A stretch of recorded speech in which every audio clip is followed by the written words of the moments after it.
Hello and welcome to Guns and Gear.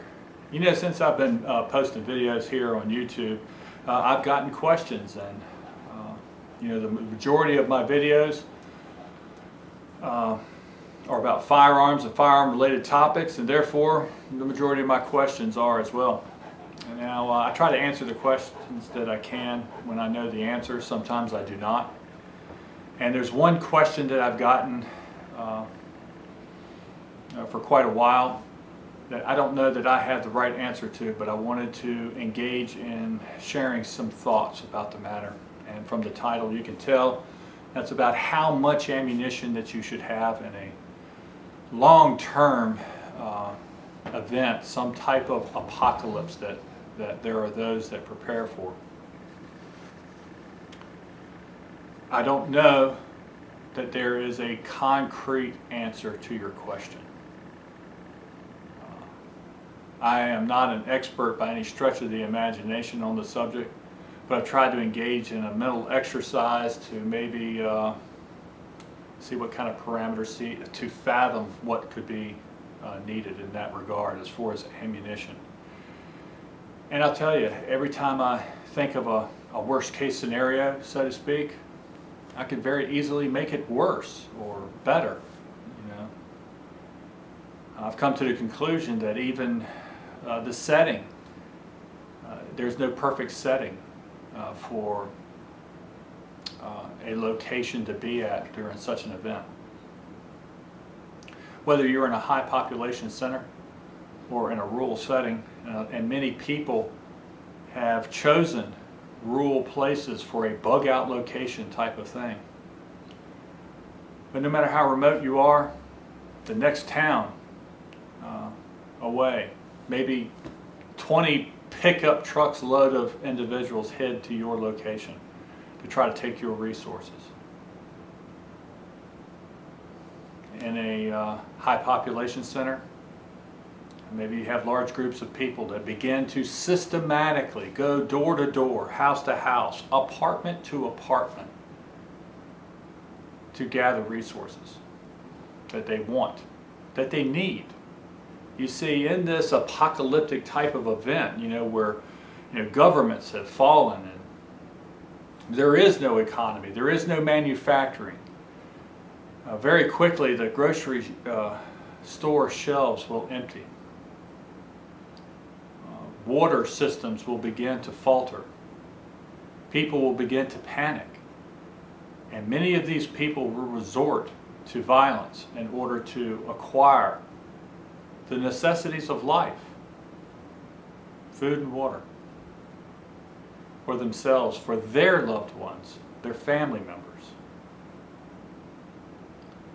And it could be very, very volatile times. I would imagine that to hunker down wherever you're at, hopefully you'll have your resources with you, or you can get to your resources and you can keep your head down, become unnoticed, and maybe let this very violent beginning go by you. Your resources will help you sustain through such a period of time. Security is going to be important, because who's to say that someone doesn't end up coming to your door, wherever that locality is, and try to take your preparations. Ammunition is going to be a very important commodity at that particular point in time, that beginning volatile time. Having a suitable rifle is going to be important. Having the ammunition for that rifle is going to be important. But just as important as those things are, the ability to keep the rifle running is also going to be important. The magazines and the ability to carry ammunition. Ammunition to be able to be used efficiently is going to be important. Okay? So if you're just beginning into that preparation, and you are preparing for some sort of a long-term cataclysmic event, then you're going to have to look at it in a balanced way. There are people that I know personally, they have 10,000 rounds of ammunition. They don't have a week's worth of food and water, except what's on their pantry shelves. To those guys, I would suggest they spend their majority of their resources not on more ammunition, but on food and water and other necessities of life. And there are some people that have all the food in stores. They've got, you know, a year's worth of food put away, ample amount of water for the same period of time. You know, but they haven't really thought that much about guns, because their idea is they're just going to hide out and let everything else pass them by. Well, that's the good plan until they're on your property, until they're in your house. Then you're left to the mercy of the individuals that are looking for your stuff. Will they just take your food and leave you alive? Who knows? Maybe so. That's not something I wish to gamble my family's life on. So I would suggest that we look at things of that nature in a balanced manner. Appropriate amount of food stores, water stores, and security. Now, guys, I've shown this rifle in several videos. It's a rifle that I consider a good defensive rifle. This is a Para-Ordnance TTR, and it is an AR-15 type of firearm. And like AR-15 types of firearms, it uses a standard 30-round box magazine. You're going to need magazines, okay? And this rifle is loaded with a premium ammunition. And as you can see, that is Hornady Tap 55 grain polymer tip ammunition. I believe that it adds some versatility to the rifle. It makes it more effective. And that versatility it's probably a pretty good hunting round as well, although I've never shot a deer with this ammunition. You're going to need magazines. How many? I don't know. That's up to you to decide. You're going to need a way to carry that ammunition, those magazines. And there's plenty of videos about people's really cool vests and things of that nature. You may have to get something like this shoulder bag type of thing. It has 4 main pockets, and each one of those main pockets will hold 2 30-round magazines.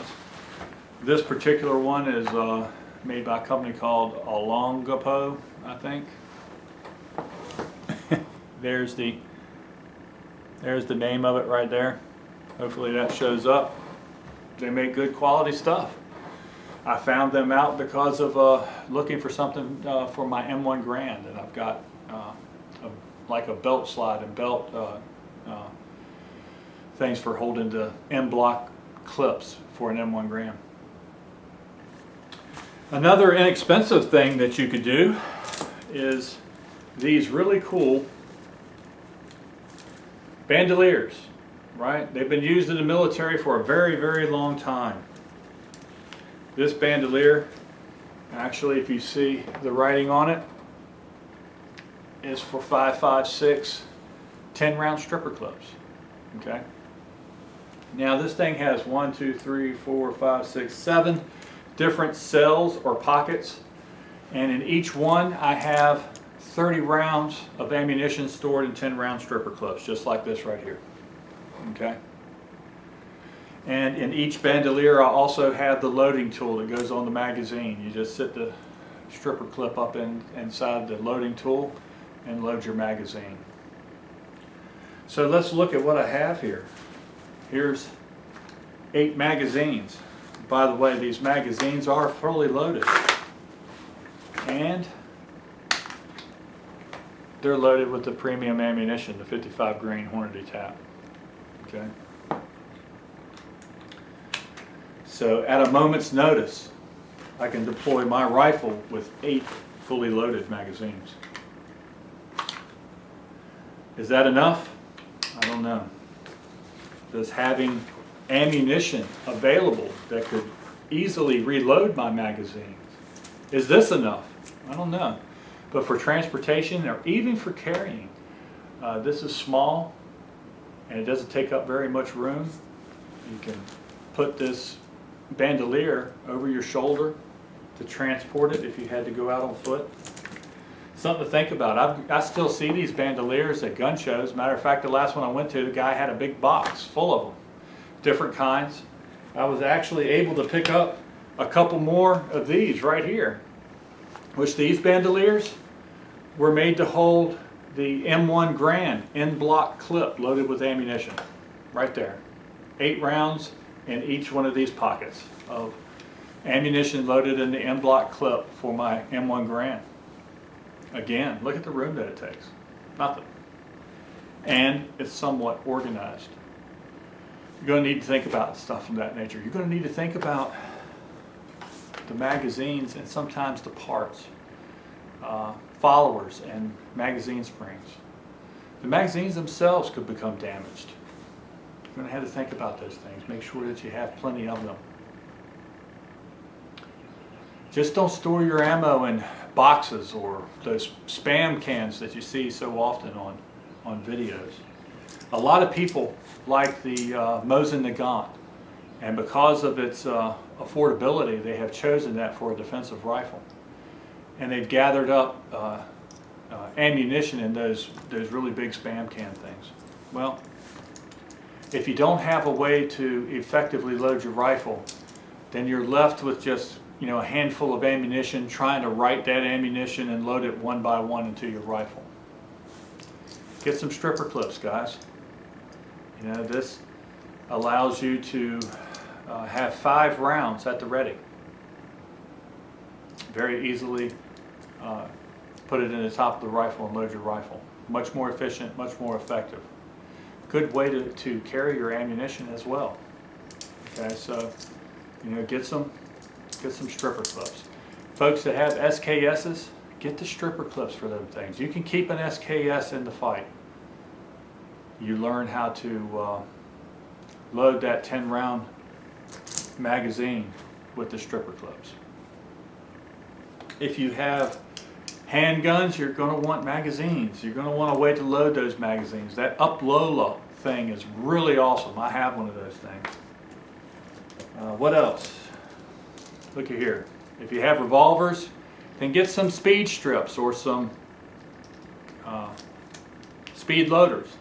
Almost forgot what it was. The cool thing about these things is you can leave them loaded forever.